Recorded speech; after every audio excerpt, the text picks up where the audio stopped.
मित्रांनो नमस्कार. पंढरी पाटे यवतमाळ अपडेटमध्ये यवतमाळ शहरातील सर्व नागरिकांचं मनापासून स्वागत करतो. लक्षात घ्या, ज्या प्रिमायसेसमध्ये मी रिसेंटली उभा आहे तो आहे बस स्टँड एरिया. यवतमाळ शहरातलं अत्यंत महत्त्वाचं place, centre point of Yavatmal city.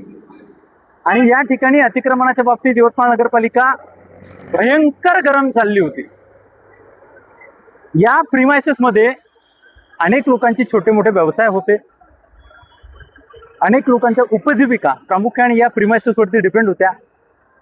मग यवतमाळ नगरपालिकेनं अतिक्रमण केलं मागच्या वर्षी आणि सगळ्या व्यावसायिकांना या ठिकाणी उठवलं. मग त्यांना असं वाटलं की बा आपलं शहर आपण ग्रीन केलं पाहिजे, शाश्वत केलं पाहिजे, हरित केलं पाहिजे. आणि म्हणून त्या ठिकाणी त्यांनी काय केलं, मग ह्या कुंड्या केल्या. ह्या कुंड्या ठेवल्या. या ना समोर, या ना. या अशा कुंड्या ठेवल्या आणि या कुंड्यामध्ये झाडं लावले. ते पाहू शकता आपण, ते झाड त्या टाईपचे झाडं लावले. पुन्हा इकडे घ्या. झाडं लावले. साधारणतः या प्रिमायसेस मध्ये 70 कुंड्या आहेत. 70 कुंड्या आहेत, 70. आणि या सगळ्या कुंड्यांमधले झाडं जर आपण पाहिले तर एकही झाड जिवंत नाही.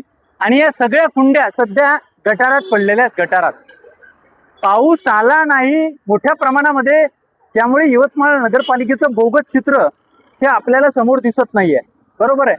पण ज्या कुंड्यांमध्ये आपण पाहू शकता, एक मिनिट, हे बघा, हे झाड पहा, जिवंत आहे का? जिवंत आहे का? मग यासाठी जो यवतमाळ नगरपालिकेने खर्च केला, आणि हो पहा हे याच्यावर काय लक्षात घ्या, या झाडा म्हणजे किती किती प्रतिकात्मक आहे. लक्षात घ्या, शिवसेना शिंदे गटाचा बाण आहे इथे. बाण, झाडाचं रक्षण करणारा बाण आहे इथे. आणि हा पक्ष सुद्धा सहकारी पक्ष आहे. भारतीय जनता पार्टी सोबत हा पक्ष सहकारी पक्ष आहे. एकही झाड आपण पाहू शकता या ठिकाणी जिवंत नाही. एकही झाड जिवंत नाही. एक झाड जर जिवंत असेल ठीक आहे, आपण मान्य करू, काही झाडं जिवंत आहेत त्यामध्ये. पण अरे बाबा, नगरपालिकेने एवढा मोठा खर्च केला, लोकांच्या टॅक्स कलेक्शनच्या माध्यमातून आपण नगरपालिका चालवता, शेवटी लोकांनाच रस्त्यावर न उठवता, ज्या लोकांची कुटुंब या प्रिमायसेसमध्ये अनेक छोट्या मोठ्या व्यवसायावरती होती, ती आता उद्ध्वस्त झालेली आहेत. 1 नव्हे 2 वर्ष झालेली आहेत. या ठिकाणी अतिक्रमण आहे. अरे किमान तुम्ही लावलेले झाडे तर जिवंत ठेवा. सत्ताधारी पक्षामध्ये असलेला भारतीय जनता पार्टी आणि शिवसेना शिंदे गट यांना आमची रिक्वेस्ट आहे, बाबा लावलेले झाडे तर जिवंत ठेवा किमान. हा पूर्णपणे भ्रष्टाचार आहे. यवतमाळ नगरपालिकेच्या नगराध्यक्ष असतील, यवतमाळ नगरपालिकेचे मुख्याधिकारी असतील, यांना विनंती आहे की आपण हे चेक करा.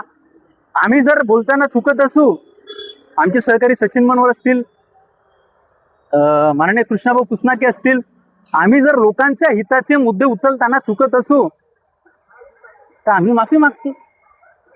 पण आम्ही जर लोकांच्या कल्याणासाठी बोलत असू आणि तुम्ही जर म्हणत असाल आम्ही गलत बोलतो, ते चुकीचं आहे. आपण लक्षात घ्यावं. थांबतो. पंढरी पाटे, यवतमाळ अपडेट.